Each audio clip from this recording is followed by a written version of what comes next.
Hello and welcome to your in-depth weekly horoscope for week commencing the 12th of June for the Sun or the Ascendant. I'm going to give you some standout details that we can all collectively relate to, but please stay with me. I will explore in much greater detail all the ins and outs of each of the 12 zodiac signs from Aries through to Pisces. If you're new here, it's great to have you with us. I'd be honoured if you would subscribe. This is very much a community. If you have any ideas or thoughts, please share them. I try to interact with most. And also, if you're a returning visitor, thank you so much for joining me once more. If you'd like to get your free written daily horoscope fired to your device each morning, please see the subscription link underneath this video. Now this week sees a battle between the senses of logic and emotion. The logic comes from the fact that the Sun is in the sign of Gemini, but was joined late last week by Mercury, the ruler of this sign.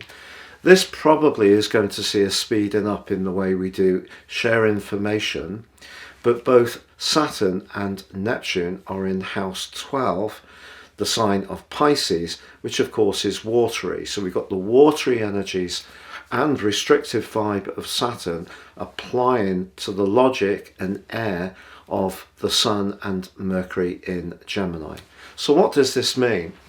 Well, essentially, because Saturn is influencing Mercury, it's possible that our nervous systems can be a little bit more limited. We may not have quite as much physical energy as we'd like, could feel more easily weary, stressed. But the Sun's clash with Neptune can be very draining, but also rather disorientating. It's possible that past energies or past events, because Pisces is the sign of culmination, can somehow inform our viewpoints in the here and now, or those of the people that we encounter. I don't think that this is the best of weeks to be sharing any sensitive or confidential issues with people we don't know very well. Social media in general can seem quite overwhelming and quite draining too. So the best thing that we can do is stay very much in touch with what our more perceptive, emotional and psychological senses are trying to tell us, and don't relate too quickly through our responses with the Sun and Mercury in the sign of Gemini.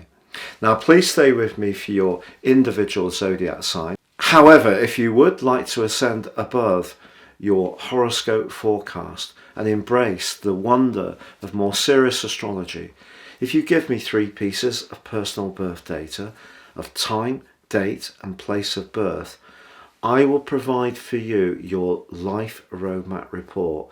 This will give you a much more intimate understanding of the patterns of influence that have played out in your life so far. In my special package of 30% off, you can also get your 12-month personal forecast. Please see the link beneath this video for more information on this and to order. If you don't know your time, you can buy my solar package, also the life roadmap and the forecast, and also with 30% off by seeing the link beneath this video too. So Gemini, your week commencing the 12th of June forecast sees Mercury back in your sign, and I think that's going to be a huge relief. For 2 months locked away in house 12, going through the pre-retrograde shadow, the retrograde, the post-retrograde shadow, you may have felt quite sluggish, things may have seemed really frustrating, and you can move much more into the moment. But I don't think this week is going to be a complete panacea, because Saturn and also Neptune are applying respectively to Mercury and the Sun, and of course the new moon in your sign on Sunday. So you have an opportunity to make progress, but I think you have to set a very narrow set of objectives, and also be conscious that some responsibilities and obligations or expectations that other people have of you could in some ways take away from the things you really want to single-mindedly focus on, because that's the part of the year you're in now. Doing the things that give you an innate sense of creativity and enjoyment are going to be much more appealing than just going through the daily motion and the grind. So something could need to make way. But Venus in house 3, that's giving you the skills of communication that you naturally have, but in a way that is just with a bit more luster, and that's linking very well to your ruler. So if there are some conversations you need to have, that gives you the delicacy and the subtlety and the diplomacy to say how you feel. But if there is a work or professional situation that just seems to have run its course, perhaps what the new moon is saying to you is you need to recast your whole future with a fresh beginning, and it may mean breaking away from something completely. For other Geminis, maybe it's a modification of some kind.